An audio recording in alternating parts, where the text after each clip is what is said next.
What's up guys, your boy Demi here, back with another episode of the Banner Saga.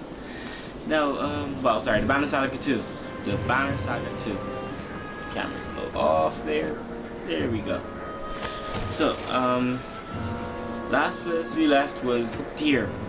Originally, we were being robbed by her. I figured she was a thief, but I don't know if I could do anything. I'd probably need to avoid her to begin with. That's why she's here right now. Kind of annoying too, personally.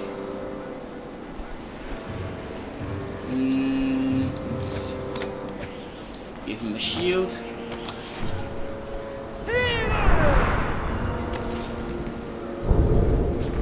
Oh, that's unlucky.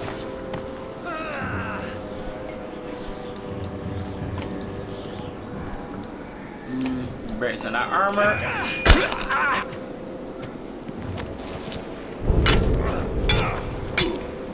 Oh, you'll regret that.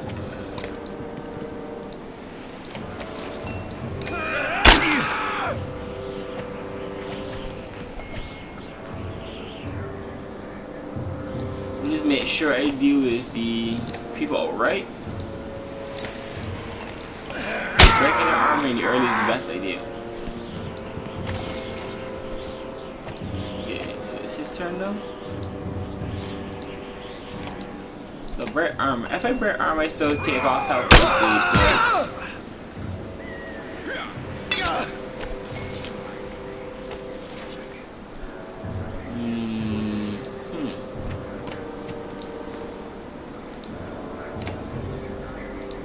I break some more armor.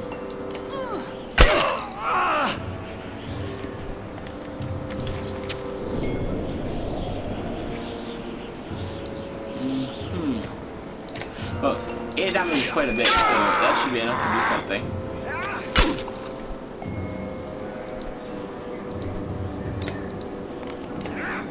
Alright, that's one less.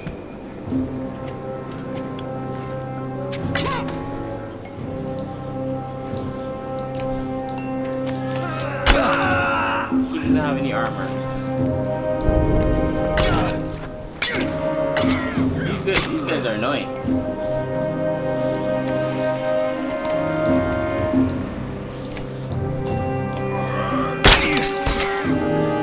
Did I just hit myself?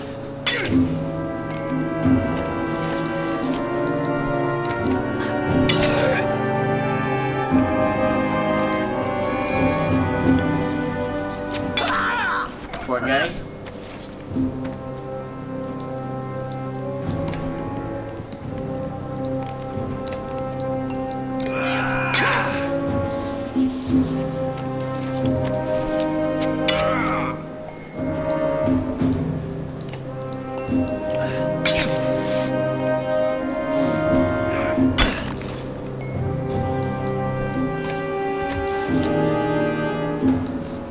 Oh, I can kill it.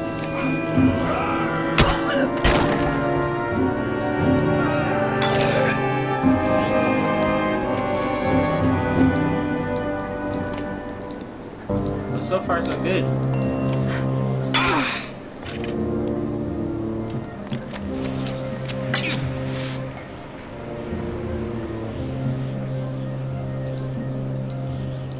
So I can tap this way?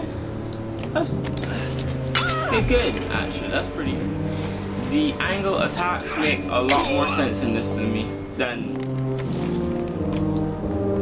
a lot of other things, because I've seen the angle attacks working on this one. I can't say there are any other attacks that don't make sense, because I understand a lot of the attacks and just make a lot more sense than a lot of things. The mechanics are pretty good. Don't die now, you know.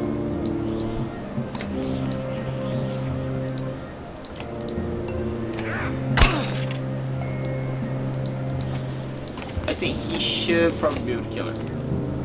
Nope, not enough. Oh!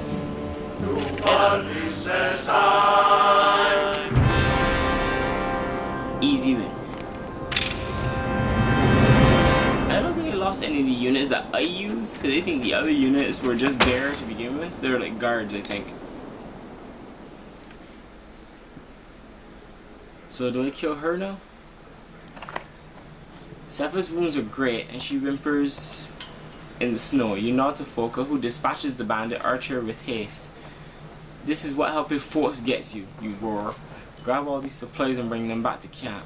You tell the ravens after hoisting a barrel on each shoulder. Huh.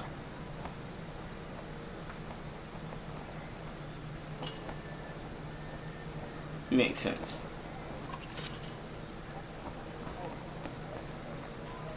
Heroes.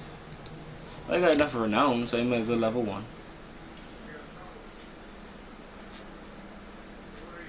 He put up one hell of a good fight, so I'm gonna use him as well.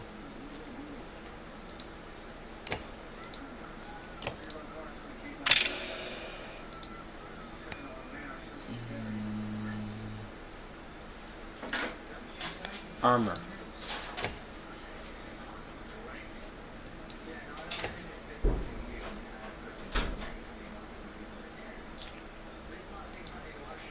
Let's see, promote her.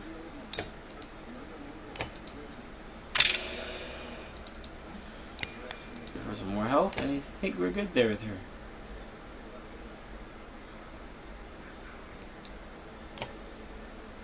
Alright, that should be enough.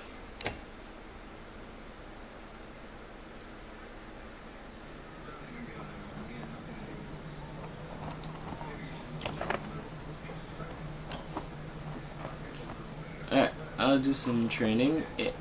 Someone pointed out at some point that training helps so much when it comes to renown, because renown is the most useful thing you can have right now. It helps you buy equipment, it helps you buy supplies, and it helps you level your characters.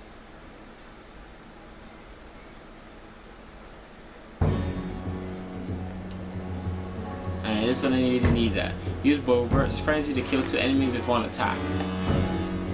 Use Shaman to protect ally from attack. Okay. Let me just put her nearby then.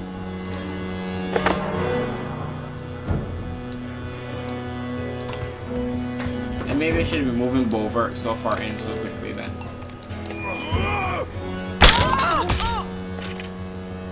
She's already dead. Ridiculous.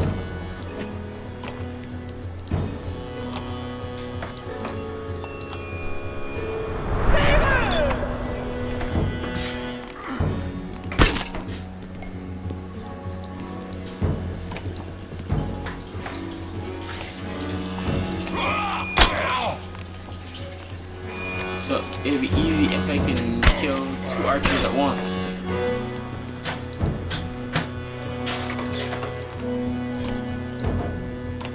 It's probably easier to kill two archers at once.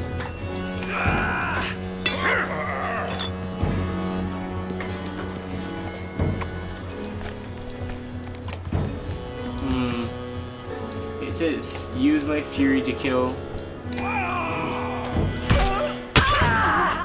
It didn't kill her. If I had done 1 more damage there just now.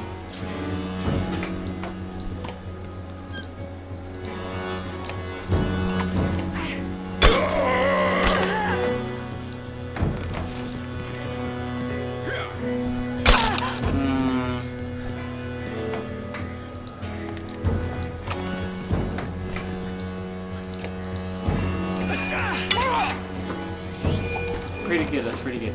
Oh, maybe I can do it now.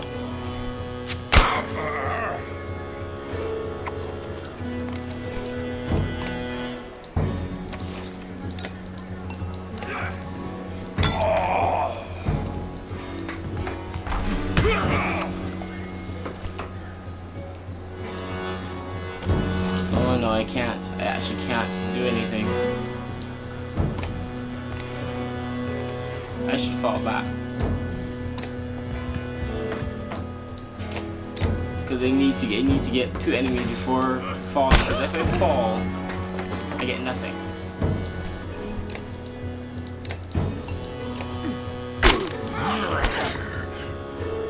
There we go. She's moved forward.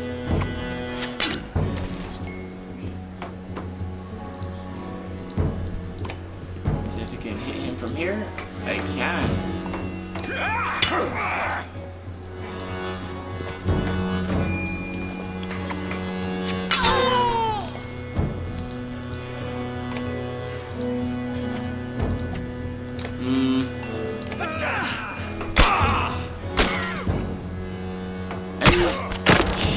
Okay, so if I move forward here and I hit her, no, it doesn't make a difference. Maybe I hit him. Oh no, I messed it up.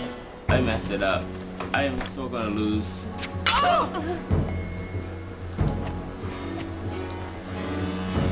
Oh jeez, man.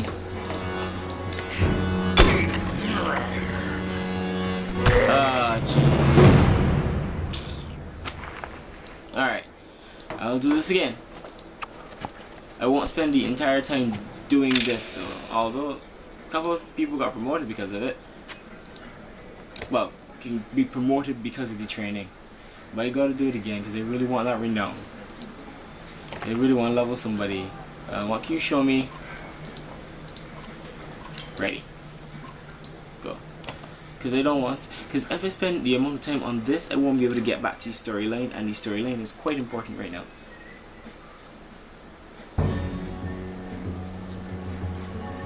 But I'm thinking I definitely need to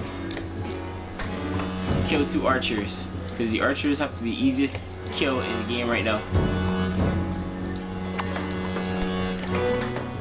You just get there, and you get there, down here. Alright, there's archer there, archer there.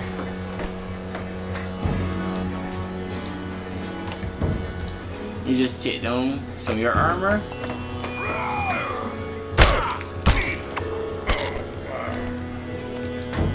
Then you take down one person to really low and kill another person like close by.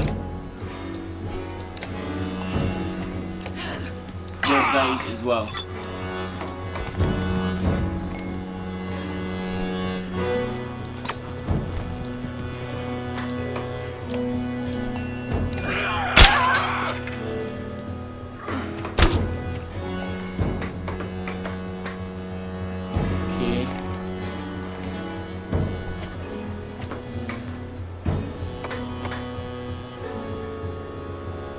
Can I shout at her from there? I think he has insult. Oh no. So maybe I can get him to move closer. Okay,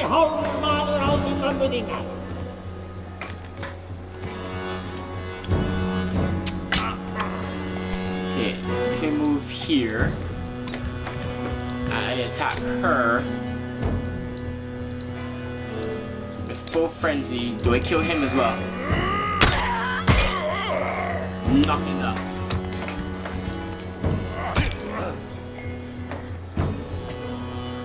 Not enough.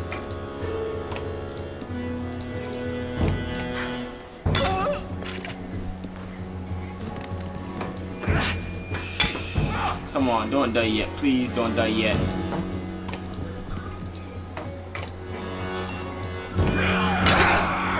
Please don't die yet. Please don't die yet. Please don't die yet.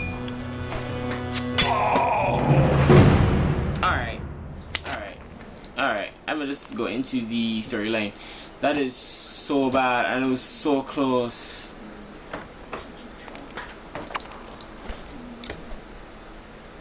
Because if I had gotten that particular thing pulled off, I wouldn't even have to worry if he had fallen there. I just need to protect somebody with champion.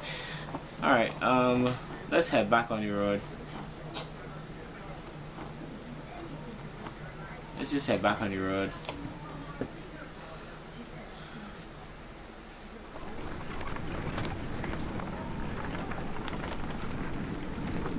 I'll probably work on that like off camera or something. You know, get that up. Maybe I should have rested. The miners of Bindal are a rough crowd. Not a bad place to recruit new blades. Yo, wanderer fights his way up next to you. Can't see a damn thing in this mess. Guess what? Earnix hasn't forgiven you yet after all. Should you have died already? I don't remember there being much to see here. Keep bringing up Ernix and you'll cough up more than... Yeah. Yeah, should you have died already? Spark grunts. Soon enough, I reckon. Of course, these old bones won't be forming any mountain brambles. More like... He squints into the distance. There's bound to be people from Olmsdalar. I keep pronouncing that wrong too. Trying to find a new home in Bindal. Spar says, Crown tongues haven't always been good for us. What is wrong with me today? What's got you worried, old man? There's never been trouble we couldn't fight our way out of. We're stopping long enough for supplies. Spar glances up at you and snarts. Sounds good, he says, but these ravens are hungry and lonely. Supplies might mean more than food and mead to them. Won't take much to set the guards on us. He has a point, but there's little to be done about it. The idea of being around so many others in such a confined space makes you tense. You crave a long hunt and sleep in solitude.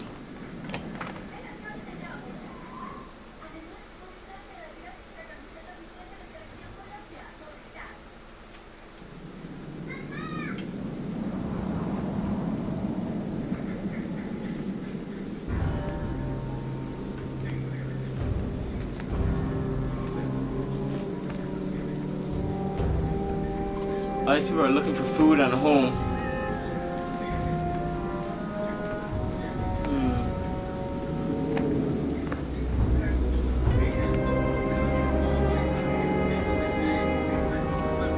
And I'm looking for ale. Is that so much to ask?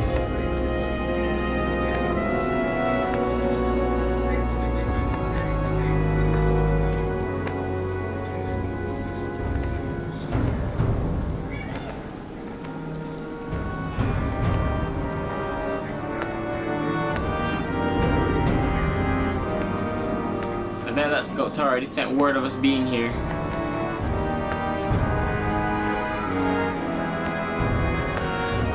If anything, can stalk here anyway, so it starts worse as ever as you arrive at the walls of the mighty town.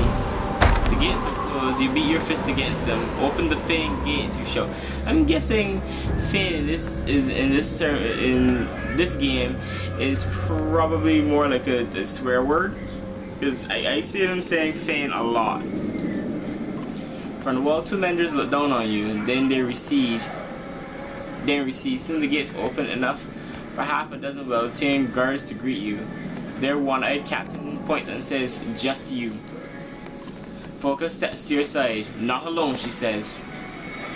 "She comes with me. I am about that life anyway, so I need that help."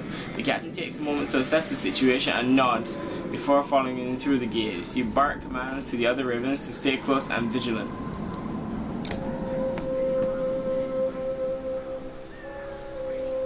Inside the small gatehouse are two menders from the wall, a woman with a fancy spear and a cub of a man holding a staff. Valka Zephyr? It is the Raven Banner. So it seems, but why here? Why now? Just passing to run our way to the Blue River, but this blasted storm caught us. Plan to come back this way afterwards for more work, but we need some food and a place to hole up. We brought some people with us, they need a new home. I'm sure it felt like the right thing to do, but we are already beyond our capacity here.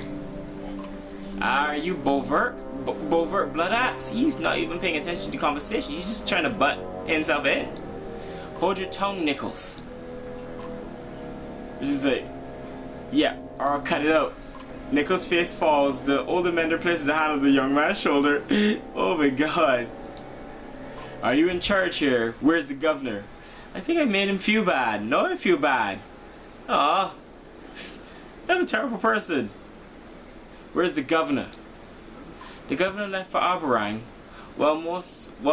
Back with most of the fighters to settle a dispute. Huh? Okay, yeah, so he left for Aberang a while back with most of the fighters to settle the dispute. Okay, so they left the menders, so the mages. The Mender Council sent me to bring the people of Bindal west as we've heard too many rumors of Dredge. Right, so it seems that they left the menders here probably to protect the people that were left behind, but he took the fighters with him, so basically it's not much left besides menders. Oh well. More than rumors, we were in Borsgard, saw Bellower. The Immortal Sunder, how did you escape? Immortal was a joke, he's dead. Nicholas' eyes go wide in awe, but Zephyr looks pensive. What about the great rift that opened between Borsgard and Olmsdalar? We managed. Zephyr looks like she wants to press you for more information. Enough, open the gate for my ravens. Mercenaries will only panic the people. With everyone from Olmsdalar, it's all I can do to keep them from stampeding like wild yaks. Fine, we'll camp against the leeward walls. Now, I really don't want any issues with the people right now. Plus, we still really want to get some supplies and stuff, so it makes no sense like causing a fight. So we'll camp against the leeward walls. Thank you. Have the assistance with your shelter of Valka and her assistant can give you. Okay. Funny, you won't let us in, but we're on a job for one of your own. You snarl at Folka for saying too much. She shrugs in response. Really, she shouldn't have. I think people in this game talk too much. I'm not aware of another Valka being out this direction.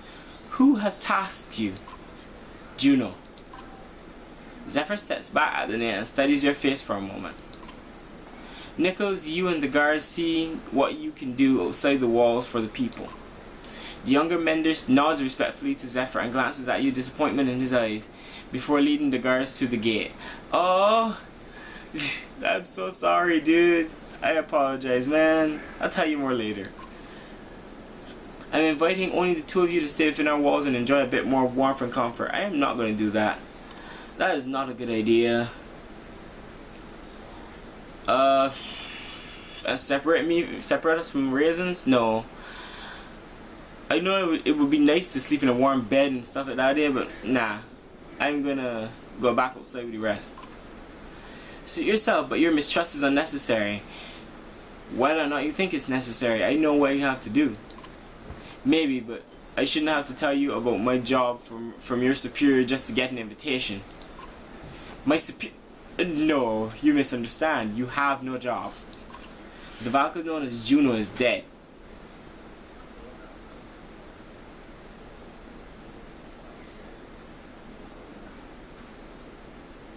You know what I mean? The black... Juno's the black hair Valka that had the guy Avin. I swore that was her name. Anyways, probably a lot more to it than I realized. Chapter 10, to speak in all tongues.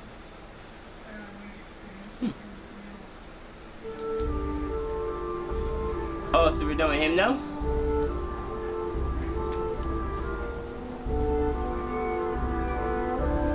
Oh, so we're back here with her now. Alright, cool. Wait, we don't have food though. The most energetic Mender approaches, looking both worn and troubled. I'm not sure I thanked you for your time to recover. I've never woven a spell that strong before. Are you sure you're ready to move on? You look... I know, I've caught my reflection earlier.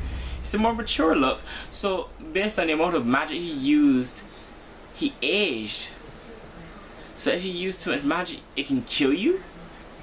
So your magic is tied to your life force, or your life energy. So the stronger the spell, the more you age. That is interesting. Especially since he used it so long too. I used a ton of his life energy. Wait, didn't he scream on the bridge as well? She said it was killing him. I thought it was killing him. Meaning, jeez. Wow. So maybe if I had put too much strain on him, he probably would have died. The Mender grins, a faint hint of his Mender grins and a hint of his farmer youth shines through. Not everyone stops for so long, especially with the ground rumbling like it has. We're all people in need of help here, so we'll get there no matter how long it takes. Your floating bridge costs a lot of lives. I think this says saying that. Do you know what's causing the ground to shake? I guess it makes no sense asking that either. Personally, I should just probably just make him feel better. We're all people in need of help here, so you've grown up to really care about everyone here. That it's a gift, and I hope you never lose it. He weaves a bit more on the armor. He's doing more of this while. Then again, I guess he wants to stay busy. Have you given any more thought to my offer? I think some mending could really benefit you. You consider his offer. Sure, it may really help someday, although personally, if that's gonna kill me, I'd rather not, but you know, it should help. I think so too. You already know more than you think. I doubt it will take me long to teach you the basics, but you have to practice as we go. I'm placing some patterns on your bow. Trace them with your thumb at all times. Practice, memorize them. Understanding will occur later. We gotta move though, seriously.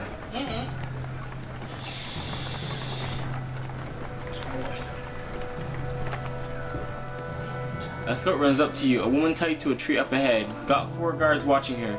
The strange news draws a great deal of attention from the caravan. The bum woman is ranting and spitting at 4 guards when you arrive. What's going on here? This here is a witch. Plaguing our clan, making everyone really sick, but we caught her and brought her way back out here. The others nod. She's been tied here for 5 days without food or water, then cut loose. Been 3 days so far, so basically she's to be tied here. So they're starving her for 5 days and then releasing her? So she'll basically die. But she'll die on her own for that long without nothing to eat or drink, you say? That's not on us, the guard responds, but if you want to set her free, we'd be bigger fools than you to get in our way.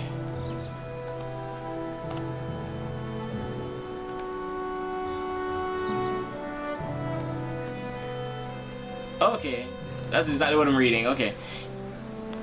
How do you know she's a witch? How do you know she's a witch? Everyone looks at the woman who is grinning a toothless grin. She scratches at the tree bark and calls out the dead gods one by one. If that's not enough, the guard says, she's seen squeezing mistletoe berries into water throws. I think I heard that makes you sick. The other guards bob their heads in agreement. So, they're not even certain. Her calling out dead gods' names doesn't exactly make her a witch. It just makes her probably senile.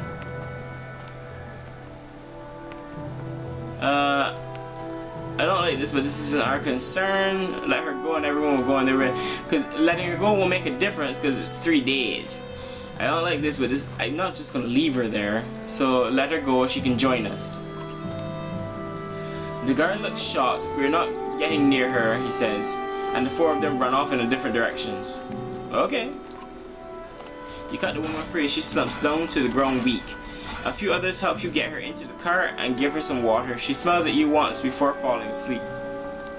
Might as well help the old lady out. Plus, if she's a witch, maybe she can help us get food or something. Easy boy. A clansman shot as a yacht's cart nearly topples to one side. The tamped path of the Eastway Road has steadily turned into a cracked shamble. Looking ahead, it only gets worse. Various chasms gape like open mouths. You glance at Ivan, who looks at you and shakes his head. The entire caravan comes to a halt. Jeez, we need rest. We'll be eating our belts before finding a way across this broken road, especially with this many. And there's no telling how far we have to backtrack to head north. Then we'll head south across the arms of riverbed. We can head towards Grandeur on the west. I don't know how to pronounce his name. Trigvi. Alright, pairs around Hakon's elbow before coming fully into view. Heading south is questionable. Those people. What do you say of that? Maybe he spent a lifetime there. Plenty of things to eat under logs, but there's also people in the bogs. His eyes go wide. This is a crazy dude. The skulls should hear my rhyme. But what's wrong with heading south? Different ways of living. Always. Stick to the mud. And the cragsmen are less bothersome. I think he's talking about the boggers, the rough, backward people of the Schwarzbog. Trigvi frowns at Ivir. Words like that can find you swollen, filled with poison. Jeez on. He puffs out his cheeks and stares at Ivir. This man is fruitier than a fruitcake. Or nuttier than a nut cake. Few screws loose. That's enough puns. This is why the Varl tend to keep to themselves. Each human is crazy in their own way. Like Trigvi. Trigvi hunches over with laughter until he suddenly stops, sniffs the air and marches away. This dude has lost it. Strange, but it's a fair warning. We're crossing over into lands most of us have never seen. Just because we left those dredge behind doesn't mean we won't have more wars ahead of us. If we have more supplies, I'd say we should stop for a few days and train some of the clansmen to fight. You consider your options. Well, let's just camp. We'll consider training clansmen later.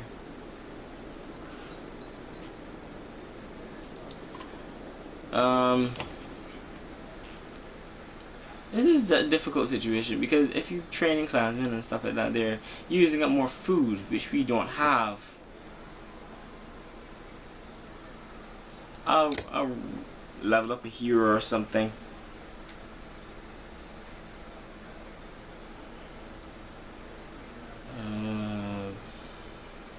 I don't really use any of these heroes. I use you, so I guess I'll level you.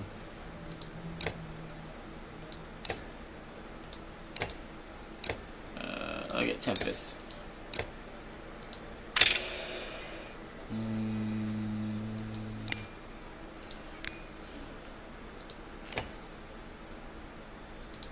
With the amount of HP he has, it's probably good for him. I'll keep the 10 renown. I'll keep 10 renown back all the time. What's this dude? The prince is acting even more standoffish than usual. You and Ivir have caught him staring ahead and twisting a ring on his finger over and over. Irsa quietly stands nearby. Glad to be heading home? Ludin turns to the two of you and offers a polite smile. Even after the chasm? Would it surprise you if I said no?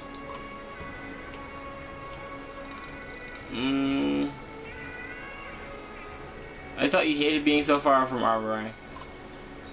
Life on Trua hasn't won me over, but it's not all bad. It's even possible I've learned a few things about leading people while out here. You and Ivir and Irza are stunned to hear the prince talk this way. I've grown up in comfort and trained with scholars and fighters. I've never known anything else. Saying stuff like that won't make you any friends in this caravan. But that's just it. Among these clansmen I've seen the differences. I think I understand them a bit more. Oh yeah? What exactly do you understand? It seems they know just as little about the things I know as I do about the things they know. So basically you just saying that you just don't know things that they know and they know that... Oh my god. I'm just talking in circles. You know more than they do and they know more than you do in certain aspects of the world, basically. For instance, they know almost nothing about the kingdom's economy and they know very little about making the things they sell. I know the trade routes, but they know the trade. You've never seen the prince this animated, but then his face falls. I don't think the king will appreciate my knowledge. Irza will agree my father's not what you call open-minded.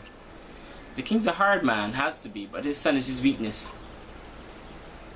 Ludin glares at her, but the archer only smirks.